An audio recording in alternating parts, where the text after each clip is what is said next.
Welcome students to the seventh part of effects of electric current chapter.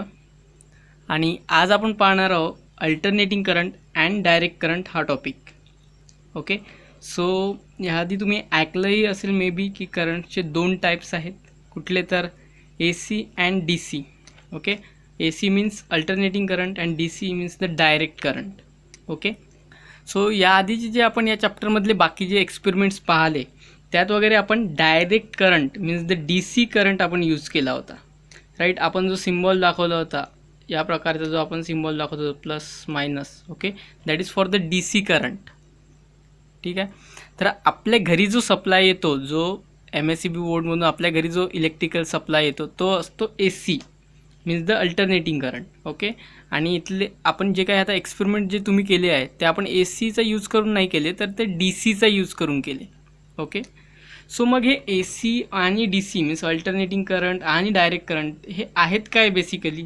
Okay, त्या दोघांमध्ये फरक काय, त्यांच्या प्रॉपर्टीज काय, त्यांच्या कॅरेक्टरिस्टिक्स काय आहेत, तर या सर्व गोष्टी आपण या टॉपिकमध्ये डिस्कस करणार आहोत. ओके, आणि हा टॉपिक झाल्यानंतर यातले काही क्वेश्चनसुद्धा आपण घेणार आहोत जे की हा टॉपिक झाल्यानंतर तुमच्या मनामध्ये मे बी येतील की मग ए सी आणि डी सी आपण जर शिकलो तर मग त्यातलं बेटर कुठली आहे, ए सी की डी सी. नंतर आपल्या घरामध्ये ए सी आपण का बरं यूज करतो, ठीक आहे, मग त्यापैकी हार्मफुल कुठली आहे, आपल्याला माहिती आहे शॉक बसतो म्हणून, मग हार्मफुल कुठली आहे आणि ए सी आणि डी सीचा कुठे कुठे यूज केला जातो त्यासारखे क्वेश्चन्स आपण घेऊ पण हा टॉपिक झाल्यानंतर. सो फर्स्टली आपण बघू की ए सी मीन्स काय आणि डी सी मीन्स काय. Okay, so without wasting time let start. तर सर्वात आधी तर A C means alternating current, D C means direct current. आता सिम्पली इथे जेव्हा तुम्ही नाव बघता की इथे आहे अल्टरनेटिंग, तर अल्टरनेटिंग म्हणजे काय, तर जे अल्टरनेट होतं सर्टन इंटरवल ऑफ टाईम नंतर. ओके, अल्टरनेट होतं म्हणजे काय, बेसिकली एकच फॉर्म असतो जो की एकानंतर एक अल्टर होत असतो, म्हणजे परत परत येत असतो. एक फॉर्म नंतर सेकंड फॉर्म नंतर तोच पुन्हा परत फॉर्म नंतर हा परत फॉर्म. ओके, सो म्हणजे काय, तर तोच जो फॉर्म होता आधीचा तोच ॲक्च्युली अल्टर होत जातो, that is the alternating current. आणि डायरेक्ट मीन्स एकच जो फॉर्म आहे तोच कंटिन्युअसली होत राहा, दॅट इज डायरेक्ट करंट. आता तुम्हाला होईल पुढे क्लिअर की बेसिकली काय आहे. Okay, so A C current असतो ऑसिलेटरी. ओके, इथे बघा मी तुम्हाला सोबतच हे दोन्ही टॉपिकसुद्धा क्लिअर करणार, प्लस यांच्या दोघातला डिफरन्ससुद्धा मी इथे केला आहे. ओके, सो तुमचा डिफरन्ससुद्धा सोबतच होणार, प्लस तुमचा हा टॉपिकसुद्धा क्लिअर होत जाणार. Okay, so this is called the comparative study, म्हणजे दोन गोष्टी तुम्ही कंपॅरेटिव्ह करून स्टडी करता. So it's a method of to study, comparative study, आणि असं केल्याने खूप सोपी पद्धतीने तुमचा अभ्यास होणार.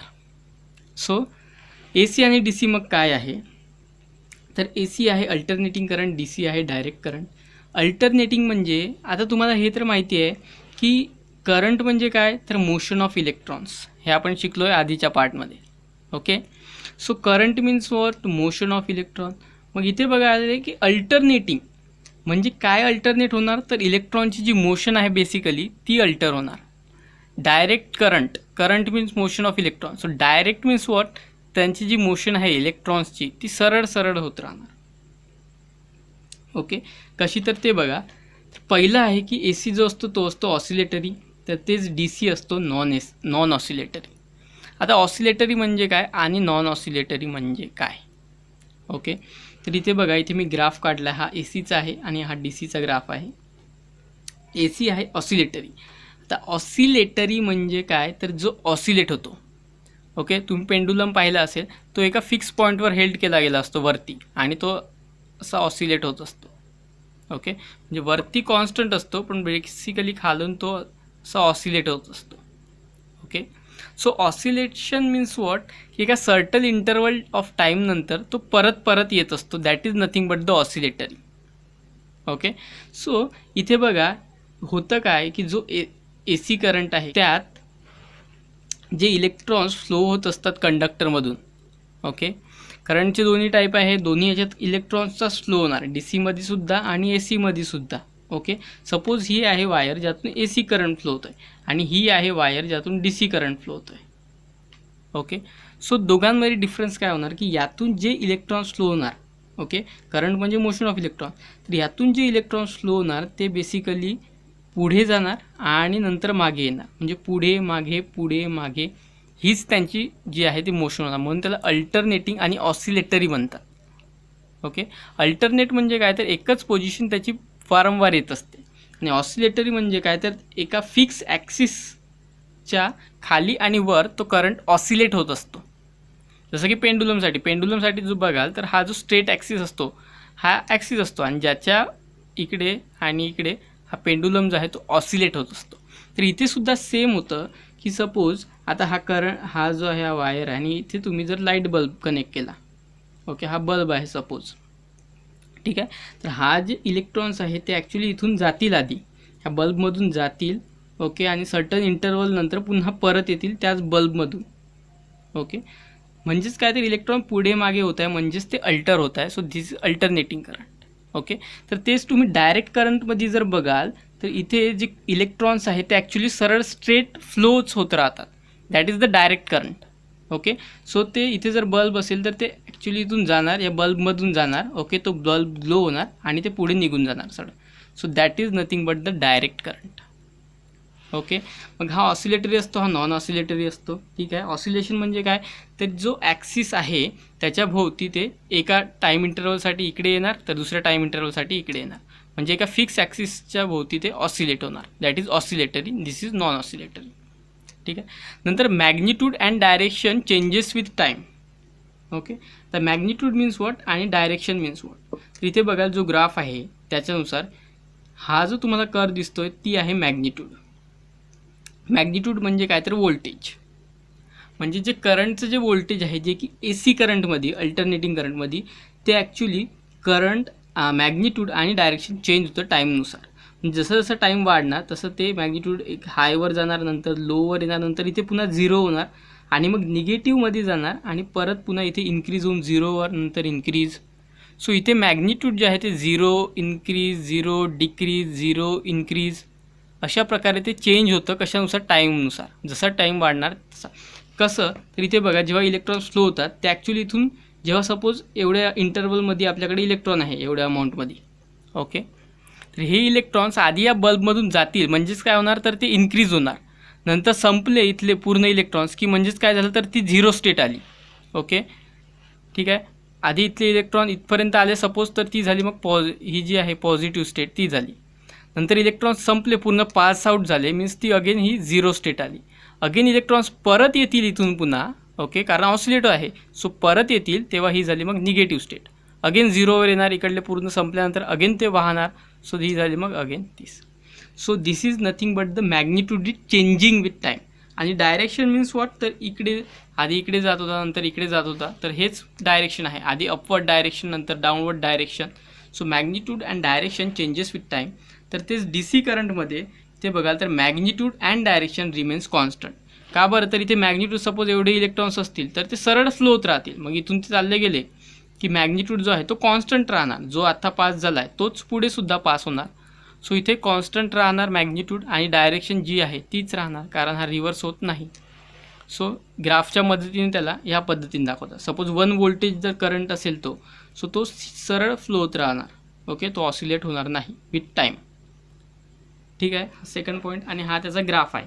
ACचा जो ग्राफ आहे तो अशा पद्धतीने दाखवतात. का बरं? कारण AC जे आहे ॲक्च्युली ते एक सायनोसॉइडल फंक्शन आहे.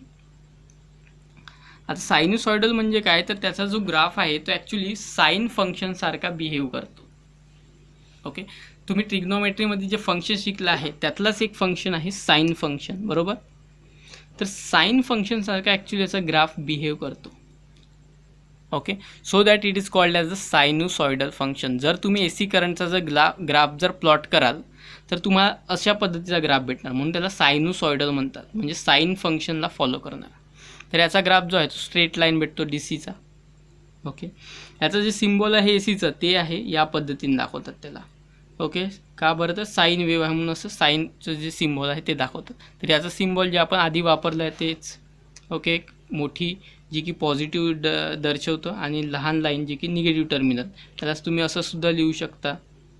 ओके, याला पॉझिटिव्ह आणि याला negative. So this is symbol. नंतर जो AC करंट आहे that current flows in forward and reverse direction, म्हणजेच काय तर पिरियॉडिक इन नेचर. ओके, हा सुद्धा एक इम्पॉर्टंट पॉईंट आहे की flows in forward and reverse direction. म्हणजे इथे बघा, ही आहे फॉरवर्ड डायरेक्शन आणि ही आहे रिव्हर्स डायरेक्शन. ओके, फॉरवर्ड आणि रिव्हर्स आपण इथे सुद्धा डिस्कस केलं आहे की इलेक्ट्रॉन्स आधी फॉरवर्ड जातात नंतर रिव्हर्स जातात.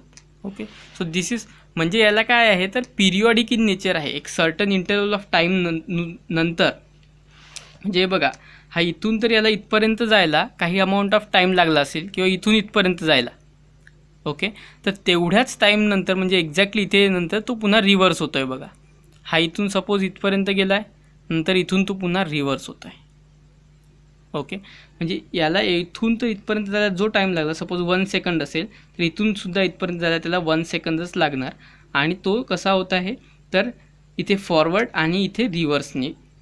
ओके, आणि इक्वल इंटरवल ऑफ टाईममध्ये होत आहे. सो म्हणून त्याला म्हणतात पिरियॉडिक इन नेचर किंवा flows in forward and reverse direction म्हणू शकता तुम्ही सिम्पली. आणि तेच जर DC मध्ये बघाल तर तो flows in one direction. Okay, so DC current आहे बघा सरळ एकाच डायरेक्शन जात राहतो. इथे सुद्धा आपण दाखवलं आहे की इथे वायरमधून जो करंट फ्लो होत आहे तो एकाच डायरेक्शनने सरळ फ्लो होत राहणार. ओके, तर तेच आता नेक्स्ट आहे की फ्रिक्वेन्सी. तर AC करंटची जी फ्रिक्वेन्सी आहे ती इंडियामध्ये आहे 50 हर्ट्ज. ओके, आणि तेच इतर कंट्रीजमध्ये जर बघाल तुम्ही तर ती 60 हर्ट्ज आहे, तर कुठल्या 50 हर्ट्ज आहे, हीच आहे मोस्ट ऑफ दी. ओके, तर इंडियामध्ये आहे 50 हर्ट्ज. आता फ्रिक्वेन्सी म्हणजे काय? ओके, सो फ्रिक्वेन्सी म्हणजे number of revolutions per unit time. Okay, जर तुम्ही याला म्हणतात रिव्हॉल्युशन, एक कंप्लीट जे आहे त्याला म्हणतात रिव्हॉल्युशन, म्हणजे इथपर्यंत एक कंप्लीट वेव्ह याला म्हणतात रिव्हॉल्युशन. सो असे रिव्हॉल्युशन्स पर युनिट टाईम किती केले गेले that is nothing but the frequency. म्हणजे बघा, सपोज याला इथून इथपर्यंत यायला एक जर सेकंद लागत असेल. Okay, so number of revolutions per unit time म्हणजे नंबर ऑफ रिव्हॉल्युशन्स किती झाले तर 1. So 1 revolutions per unit time आहे 1 सेकंद. सो फ्रिक्वेन्सी झाली मग 1. समजा ही नंबर ऑफ रिव्हॉल्युशन्स आहेत 1, पण याला टाईम लागत आहे हाफ सेकंद. ओके, सो हाफला मी लिहिणार इथे 1/2, कारण रिव्हॉल्युशन्स पर युनिट टाईम. सो हे झालं रिव्हॉल्युशन्स 1, पर युनिट टाईम झाला 1/2 म्हणजे हाफ सेकंद. सो याला हा 2 आता वरती जाणार, म्हणजे किती झालं हे फ्रिक्वेन्सी तर 2 हर्ट्ज. ओके, सो अशाच पद्धतीने जर मी आता मी किती हाफ पार्ट घेतला 1/2, समजा मी 1/15th पार्ट घेतला तर आता हा 50 वरती जाणार. सो म्हणजे आता जी फ्रिक्वेन्सी होणार ती होणार 50 हर्ट्ज. ओके, फ्रिक्वेन्सी होणार किती 50 हर्ट्ज. सो एका सेकंदाच्या 50व्या भागाला त्याचं एक सायकल कंप्लीट होतं. असा करंट मीन्स AC करंट. त्याची फ्रिक्वेन्सी आहे इंडियामध्ये भारतात 50 हर्ट्ज. तर काही कंट्रीजमध्ये ती 60 हर्ट्जसुद्धा आहे. ओके, अमेरिकेत 60 हर्ट्ज आहे. तर याची जी फ्रिक्वेन्सी आहे ती 0 आहे. का बरं? तर इथे ॲक्च्युली नंबर ऑफ रिव्हॉल्युशन्स होत नाहीत, डायरेक्ट करंट पास होत आहे. सो फ्रिक्वेन्सी आहे 0. Okay, next suitable for long distance transmission. AC current जो आहे तो तुम्ही लॉंग डिस्टन्सपर्यंत ट्रान्समिट करू शकता त्याला. ओके, तर तेच DC करंट हा सुटेबल नाही लॉंग डिस्टन्स ट्रान्समिशनसाठी. वायर्स खूप जास्त प्रमाणात हीट होतात, गरम होतात. तर तेच AC करंट जो आहे तुम्ही खूप लॉंग डिस्टन्सपर्यंत ट्रान्समिट करू शकता. ओके, नंतर use for household purpose. Yes, आपल्या घरी जो करंट येतो तो ACच असतो. सो हाऊसहोल्ड म्हणजे घरच्या कामासाठी जो यूज केला जातो दॅट इज AC. ओके, आणि DC is not use for household purpose. असं काही नाही की not use, actually more popular इथे तुम्ही करू शकता की more popular for household purpose, not much popular for household purpose.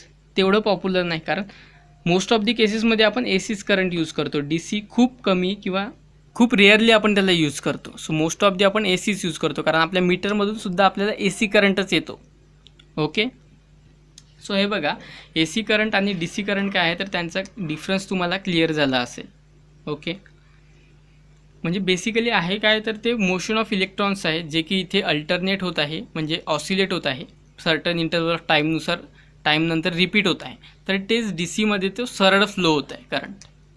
Okay, ठीक आहे. आता तुम्ही हे तर बघितलं आहे, थिअरॉटिकली बघितलं आहे तुम्ही की काय असतं ए सी करंट, त्यातला डिफरन्स बघितला आहे. ओके, तुम्हाला हेही लक्षात आलं असं की नेमकं हे तर ठीक आहे, पण नेमकं इलेक्ट्रॉनच्या बाबतीत जो करंट ॲक्च्युअल फ्लो होतं तर वायर्समध्ये काय होतं, तर इथे रिपीट होत असतं जे इलेक्ट्रॉन्स आहेत ते, आणि इथे सरळ फ्लो होत असतात. सिम्पली तेच होतं. ओके, म्हणजे इथे जो बल्ब आहे तो आधी इकडले जाताना इलेक्ट्रॉनिक फ्लो होणार, नंतर येताना इलेक्ट्रॉनिक फ्लो होणार तो बल्ब. ओके, तर इथे सिम्पली एकदा जसा करंट जाणार तेव्हाच तो पूर्णपणे ग्लो होणार. Okay,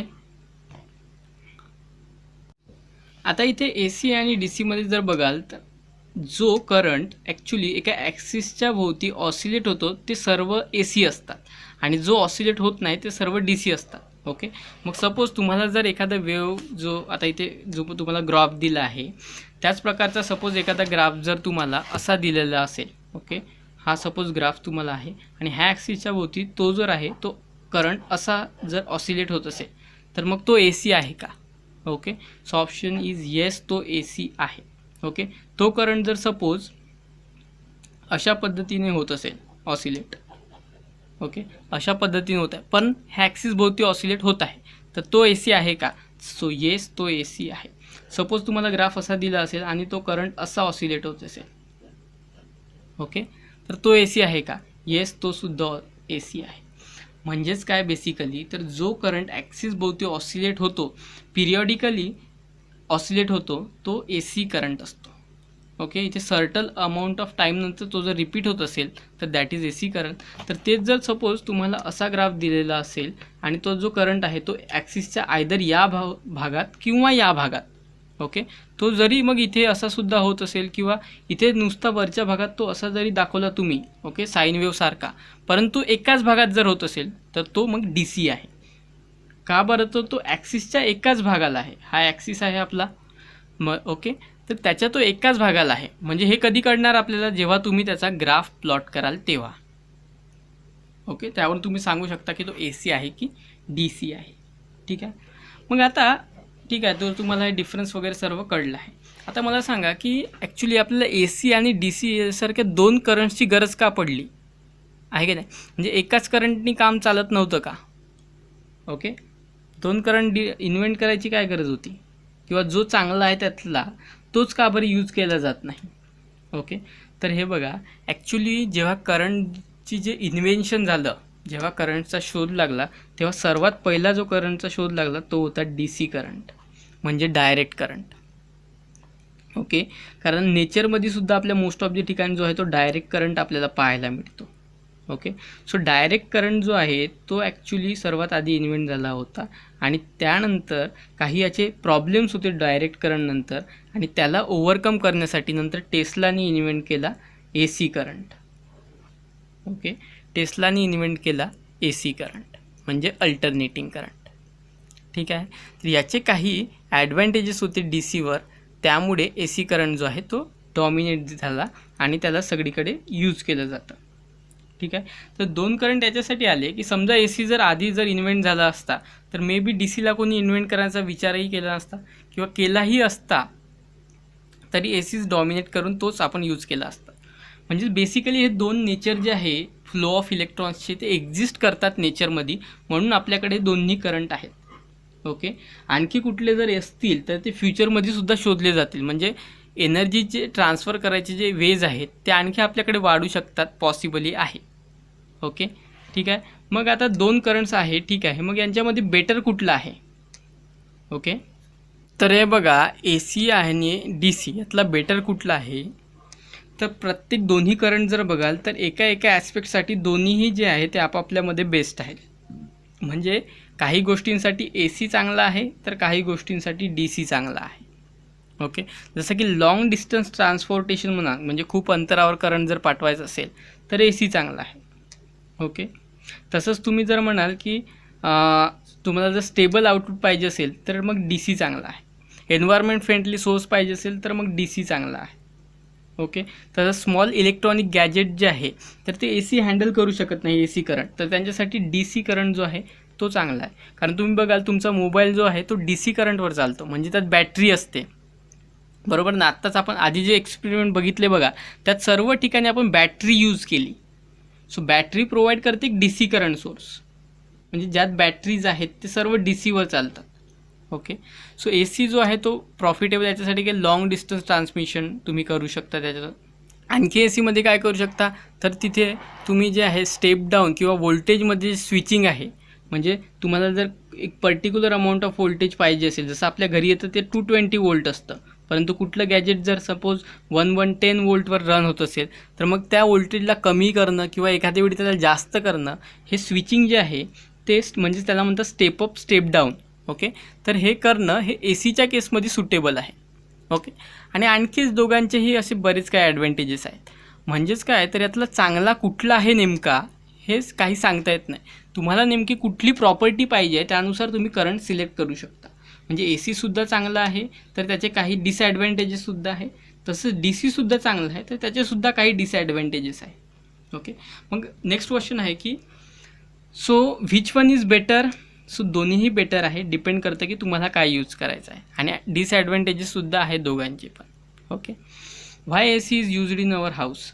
so reason is long distance transportation. Okay, आपल्या घरामध्ये AC करंट का बरं यूज केला जातो. So reason is long distance transportation. म्हणजे तुम्हाला जर लॉंग डिस्टन्सवर ट्रान्सपोर्ट करायचं असेल तर DC जो आहे तो प्रॉब्लेमॅटिक ठरतो. का बरं तर वायर्स जे आहेत ते खूप हीट होतात. Okay, so that long distance ट्रान्सपोर्टेशनसाठी AC आहे तो बेस्ट आहे, आणि म्हणूनच ACला आपल्या घरी जे आहे ते यूज केलं जातं. कारण आपल्याकडे जे इलेक्ट्रिसिटी सप्लाय येतो तो येतो MSCB पॉवर स्टेशनमधून. सो तेवढ्या दुरून इकडे ट्रान्सपोर्ट करण्यासाठी AC जो आहे तो चांगला आहे, म्हणून त्याला हाऊसहोल्डमध्ये यूज केलं जातं. Okay, which is more harmful किंवा डेंजरस. आता तुम्हाला माहिती आहे की करंटने आपल्याला शॉक लागतो, बरोबर. तर मग या दोघांपैकी जास्त हार्मफुल कुठला आहे किंवा जास्त शॉक कुठल्या करंटमुळे लागेल. सो आन्सर इज AC, म्हणजे जो आपल्या घरी येतो ना तोच. ओके, तर हे बघा तुमचा जो DC करंट आहे आणि AC करंट आहे. ओके, तर DC जर सपोज तो जर एखादा करंट असेल, समजा मिलीॲम्प्समध्ये कुठला असेल 100 मिलीॲम्प्स वगैरे. ओके, तर तुम्हाला जर समजा एखादा शॉक लागण्यासाठी सपोज 100 मिलीॲम्प्स करंट लागत असेल DCचा. ओके, तर तेच काम ACचा 20 मिलीॲम्प करंट करतो.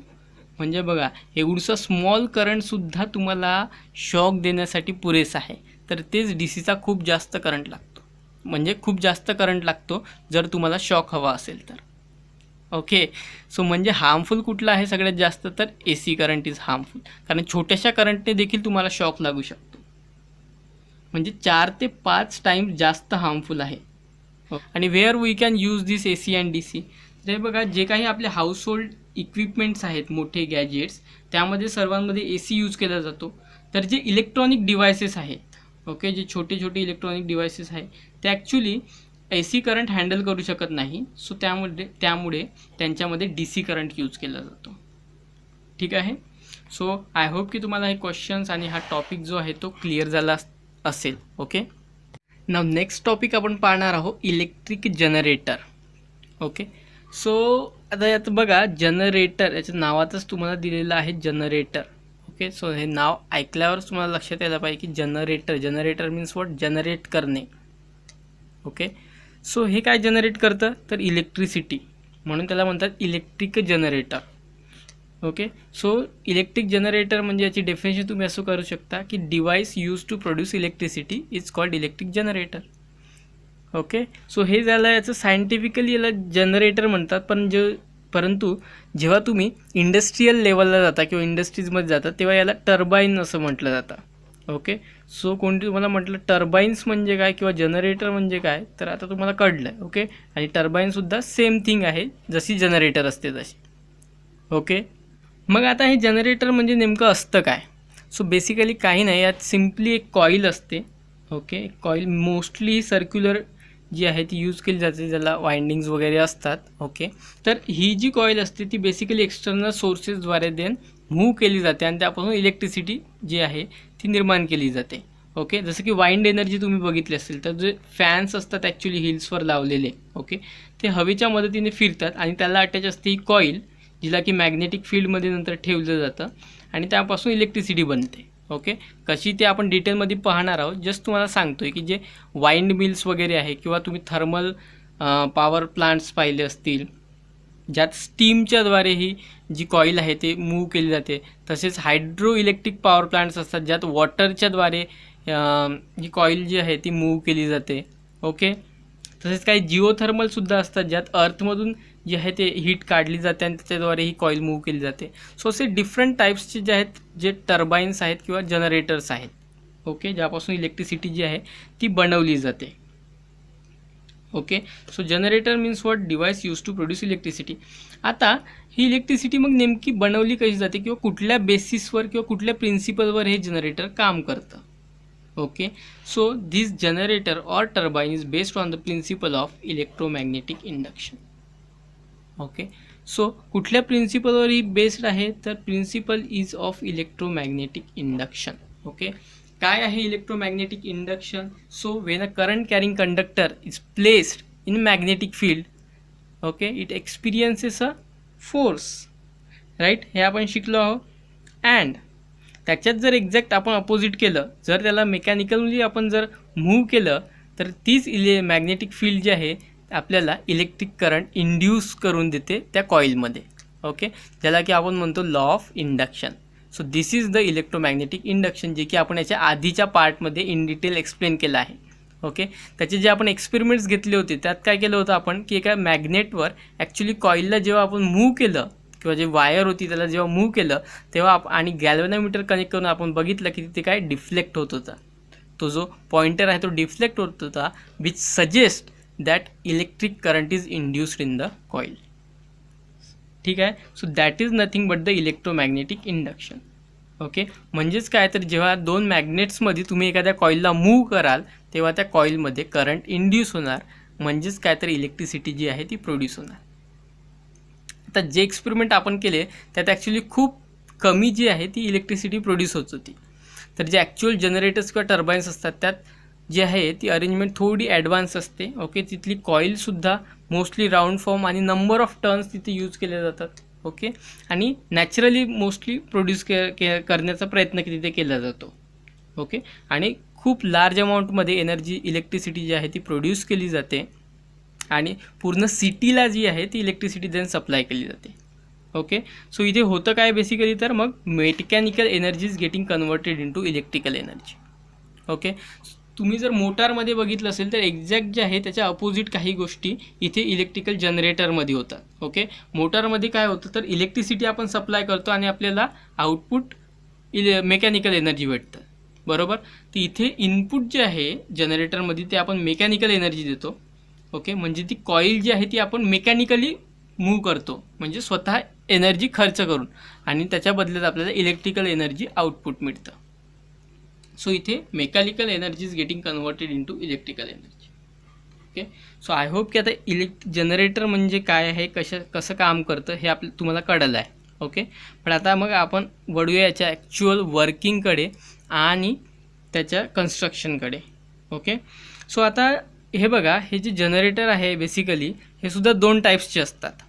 ओके. कारण करंट जो आहे तो आपला दोन टाईप्सचा आहे. म्हणजे तुम्हाला जर AC करंट प्रोड्यूस करायचं असेल आणि DC करंट प्रोड्यूस करायचं असेल, सो दोन्ही गोष्टींचे जनरेटर्स आपल्याकडे अवेलेबल आहे. ओके. AC करंटसाठी थोडी अरेंजमेंट वेगळी आहे, DCसाठी थोडी वेगळी आहे. ओके. बेसिक प्रिन्सिपल जो आहे दोघांचाही तो सेम आहे. Okay. Same mechanical energy getting converted to electrical energy, device use to produce electricity, same आहे सर्व दोघांसाठी. फक्त जस्ट कन्स्ट्रक्शनमध्ये थोडा डिफरन्स आहे. काय तो आपण बघणार आहोत. सगळ्यात आधी आपण बघूया की AC जनरेटर कसं असतं, त्याचं कन्स्ट्रक्शन बघू आणि नंतर त्याचं इन डिटेल वर्किंग बघू. Okay. And then DC. So जनरेटरमध्ये जे कन्स्ट्रक्शन जे आहे इलेक्ट्रिक मोटरचं होतं सेम तसंच असतं, थोडा डिफरन्स असतो. इथे सुद्धा मॅग्नेटिक फील्ड असणार, ऑब्वियस आहे, आणि एक कॉईल असते जी की मॅग्नेटिक फील्डमध्ये ठेवलेली असते. ओके. आता मॅग्नेटिक फील्डची डायरेक्शन असणार north to south. Okay. So या प्रकारे ॲरोनी मी ती इंडिकेट करत आहे, north to south direction. Okay. ही कॉईल आहे बघा ABCD. ओके. रेक्टँग्युलर कॉईल घेतली आहे to understand you better.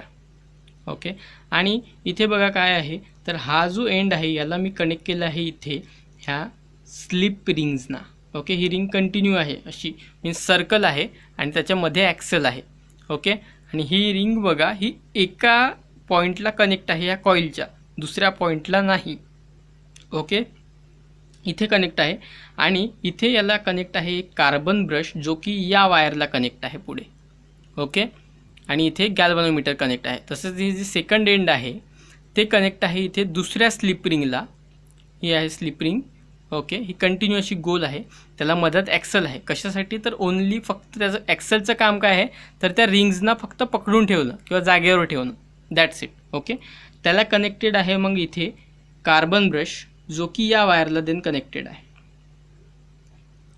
Okay, आणि इथे गॅल्व्हनोमीटर आहे. सो कन्स्ट्रक्शन काय आहे सिम्पली तर मॅग्नेटिक पोल्स आहेत, so giving magnetic field. Coil आहे एक, 2 स्लिप रिंग्स आहेत, 2 कार्बन ब्रशेस आहेत आणि wire and galvanometer. So this is simply the construction of AC generator. Okay, so आता बघूया आपण AC जनरेटर कशा प्रकारे वर्क करतं ते.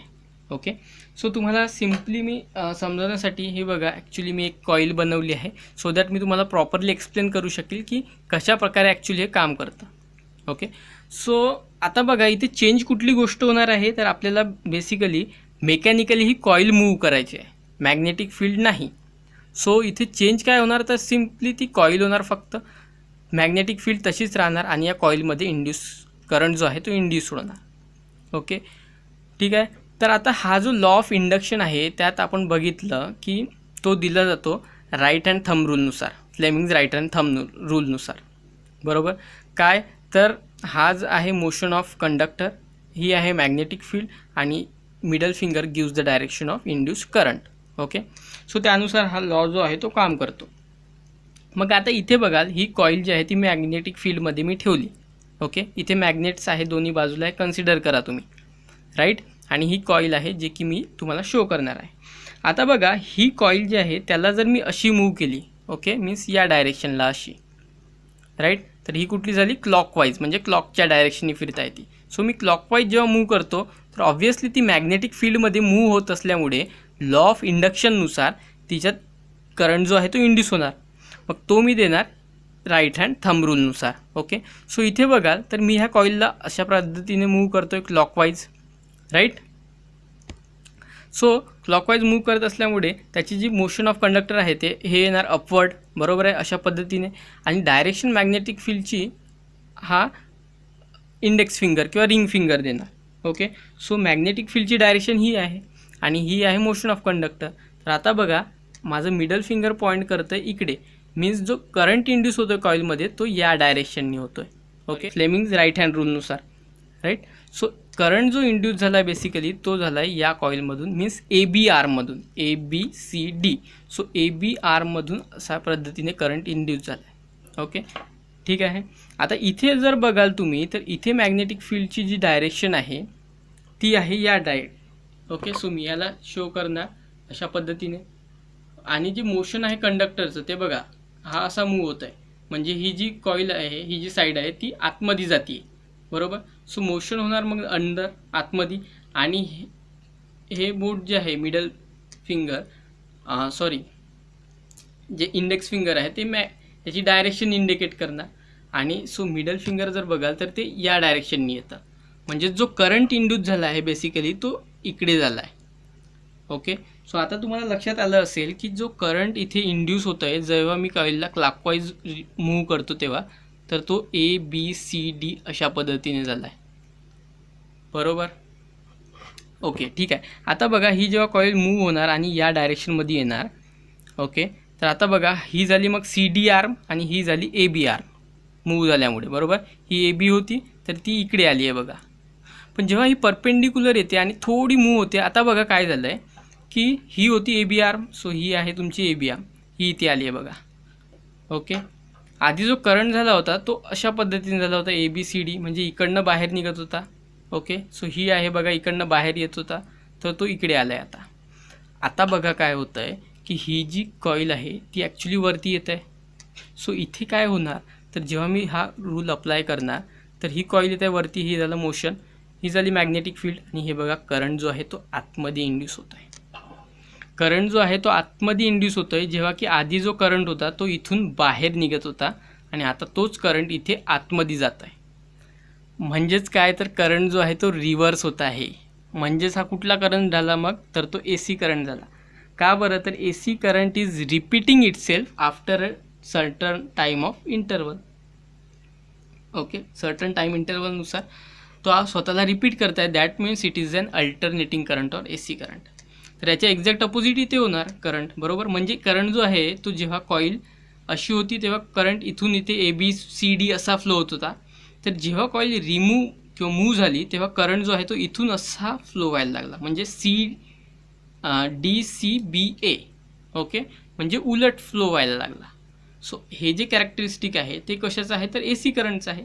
आधी करंट स्ट्रेट जातो, नंतर तो रिव्हर्स होतो.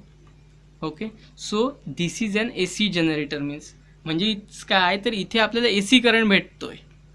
जेव्हा कॉईलला आपण क्लॉकवाईज किंवा अँटी क्लॉकवाईज तुम्ही कसे मूव्ह करा, ओके, तुम्हाला तेच भेटणार आहे ए सी करंट. सो ठीक आहे, मग आपल्याला इथे ए सी करंट तर भेटला आहे. नाव काय करावं लागेल, तर सिम्पली वायर्स कनेक्ट केल्या, झालं आहे आपलं काम. बट तसं होणार नाही. का बरं, तर जेव्हा तुम्ही या कॉईलला वायर्सना कनेक्ट कराल, ओके, सो सपोज ही जर कॉईल असेल आणि याला जर तुम्ही इथे वायर्सना कनेक्ट केलं, ओके, तर बघाल की जेव्हा ही कॉईल मूव्ह होणार, ओके, आणि याला जर मी वायर्स कनेक्ट केल्या तर त्या ॲक्च्युली त्या वायर्ससुद्धा एकमेकांना गुंतळणार. ओके, म्हणजे त्या वायर्सचं मिक्सिंग होणार, जम्बलिंग होणार. ओके, बरोबर ना. कारण जेव्हा ही कॉईल मूव्ह होणार तेव्हाच तुम्हाला करंट भेटणार आणि मूव्ह कराल तर वायर्स त्यांचं जम्बलिंग होणार. म्हणजेच काय, तर जेव्हा तुमचा हा ए सी करंट जो आहे तो इथून जाणार, ओके, असा, आणि इथून बाहेर निघणार, तोच जर तुम्ही त्याला वायर कनेक्ट केला तर तो परत इथे येणार. ओके, आणि मूव्ह झाल्यानंतर डायरेक्शन रिव्हर्स होणार. सो ए सी करंट भेटतं, सर्व बरोबर आहे. परंतु तशीच जर अरेंजमेंट तुम्ही केली तर वायर जंबल्ड होणार. आणि ह्या प्रॉब्लेमला ओव्हरकम करण्यासाठी आपण इथे यूज करतो स्लिप रिंग्सचा. ओके, तर ह्या स्लिप रिंग्स काय असतात, तर स्लिप रिंग जी आहे ती बेसिकली एक सर्क्युलर असं स्ट्रक्चर असतं, रिंगसारखं. सिम्पली रिंग असते आणि याला अटॅच असतं एक एंड, वायरचं एक एंड याला अटॅच असतं. म्हणजेच काय होणार की जेव्हा हे वायर जी आहे ती रोटेट होणार, ती रिंगसुद्धा ह्यासोबत रोटेट होणार. ती रिंग जाग्यावरच असणार, ओके, आणि ती वायरसोबत रोटेट होणार. ओके, आणि ह्या ज्या रिंगला कनेक्ट असतं ते असतं एक कार्बन ब्रश. ओके, आणि याचे ब्रिसल्स जे आहेत त्याला टच करत असतात, त्याला कम्प्लिटली जोडलेले नसतात. आणि ह्या ब्रशला जे इकडे असतं ते एक्सटर्नल सर्किट, आणि ह्या रिंगला कनेक्ट असतं वायर. ओके, तशीच एक सेकंड रिंग असते ज्याला कनेक्ट असतं वायरचा दुसरा एंड. ओके, हे एकमेकांना कनेक्टेड नसतात, दोन्हीही सेपरेट असतात. आणि याला अटॅच असतो एक second brush, carbon brush. Okay, ज्याला असतं ब्रिसल, जे याला अटॅच टचमध्ये असतात, पूर्णपणे अटॅच झालेले नसतात, ते फक्त त्याच्या टचमध्ये असतात. ओके, आणि याला कनेक्ट असते नेक्स्ट वायर. सो जेव्हा ही कॉईल मूव्ह होते तेव्हा ही रिंग फक्त मूव्ह होते आणि ती या कार्बन ब्रशच्या ऑलवेज टचमध्ये असते. म्हणजे मूव्ह काय होते, तर रिंग होते. ही पूर्ण अरेंजमेंट आता मूव्ह होणार का, नाही. हे कार्बन ब्रशेस फिक्स असणार जागेवर, फक्त मूव्ह काय होणार, तर ती रिंग होणार. जशी कॉईल मूव्ह होणार तशी रिंगसुद्धा ती गोल गोल मूव्ह होणार. का बरं, तर कॉईलसुद्धा मूव्ह होणार गोल, म्हणून ती रिंगसुद्धा गोल मूव्ह होणार. आणि ती ऑलवेज या कार्बन ब्रशच्या कॉन्टॅक्टमध्ये राहणार. म्हणजे इथे एक्सटर्नल सर्किटचं जे वायरचं जम्बलिंग किंवा मिक्सिंग आहे ते होणार नाही. ओके, आणि इथे सुद्धा सेम. आणि इथे गॅल्व्हॅनोमीटर असणार जे की करंट प्रोड्यूस झाला आहे डिटेक्ट करणार. ओके, सो आता तुम्हाला लक्षात आलं असेल की इलेक्ट्रिक जनरेटर काय आहे आणि ते कसं काम करतं आहे ते. ओके, सो याच्या आता समजा हे झालं इलेक्ट्रिक जनरेटर ज्यातून तुम्ही इलेक्ट्रिसिटी प्रोड्यूस करू शकता. कुठली इलेक्ट्रिसिटी, तर A C current means alternating current. Okay, आता डी सी करंट जर करायचं असेल तर तुम्हाला काय करावं लागेल, right. So D C current generate करण्यासाठी तुम्हाला याच्या एक्झॅक्ट अपोजिट अरेंजमेंट करावी लागेल. कशी, तर ती बघा ही अशी. ओके, तिथे तुम्ही काय यूज केले होते, तर स्लिप रिंग्स. ओके, हे बघा इथे तुम्ही जे यूज केलं होतं that are the slip rings. Okay, यांना म्हणतात स्लिप रिंग्स, किंवा तुमच्या पुस्तकात यांच्यासाठी नाव दिले आहे कंडक्टिंग रिंग्स म्हणून. कुठलं यूज केलं तरी चालेल. आणि कार्बन ब्रशेस, तर तुम्ही इथे 2 स्लिप रिंग्स यूज केल्या ज्यावर कार्बन ब्रशेस स्लिप होत होते, म्हणून त्यांना स्लिप रिंग्स म्हणतात. ओके, तर तेच तुम्ही जर इलेक्ट्रिक जनरेटर मोटरच्या केसमध्ये जर बघाल तर आपण इथे स्प्लिट रिंग्स यूज केल्या होत्या. ओके, स्प्लिट रिंग ज्या की तुटल्या होत्या. तर हेच जे कन्स्ट्रक्शन आहे स्प्लिट रिंगचं ते करायचं आहे DC जनरेटरच्या केसमध्ये. म्हणजे ही कॉईल तीच असणार, मॅग्नेटिक फील्ड तीच असणार, फक्त इथे या कॉईलला तुम्हाला स्प्लिट रिंग्सना कनेक्ट करायचं आहे. ओके. आणि इथे कार्बन ब्रशेस आणि एक्सटर्नल सर्किट अशा पद्धतीने इथे फक्त एक गॅल्व्हॅनोमीटर येणार. ओके. इथे येणार G गॅल्व्हॅनोमीटर आणि ती कॉईल जी आहे ते ॲक्च्युली इथे मूव्ह होणार. ओके. ज्या पद्धतीने तुम्ही कराल त्या पद्धतीने. ओके. सर जर तुम्ही याला क्लॉकवाईज मूव्ह केली तर इथून जो करंट आहे बेसिकली तो या कॉईलमधून इथे येणार, बरोबर. आणि जेव्हा कॉईलचा टर्न होणार तेव्हा हा रिंग स्प्लिट रिंग इकडे येणार आणि ही स्प्लिट रिंग इकडे येणार. म्हणजे करंट जो आहे तो बेसिकली एकाच डायरेक्शननी फ्लो होणार. ओके. तर हे होतं DC जनरेटरसाठी. ओके. जर तुम्हाला हा टॉपिक आणखी बेटर करायचा असेल किंवा बेटर वेनी क्लिअर करायचा असेल तर जो इलेक्ट्रिक मोटारचा टॉपिक आहे, ओके, तो टॉपिक तुम्ही आधी बघा आणि देन आफ्टर हा टॉपिक बघा. ओके. सो दॅट तुमचे दोन्ही जे टॉपिक्स आहेत ते कम्पॅरेटिव्हली क्लिअर होतील की नेमका दोघांमध्ये सेम काय आणि डिफरन्स काय आहे ते. ओके. सो तुम्हाला आता AC आणि DC जनरेटरसुद्धा कळलं आहे. चेंजेस काय करायचे, जस्ट स्लिप रिंगच्या जागी ही स्प्लिट रिंग यूज करायची आहे, जी की आपण मोटारमध्ये यूज केली होती इलेक्ट्रिक मोटारच्या केसमध्ये. Okay. So that's all guys for this video.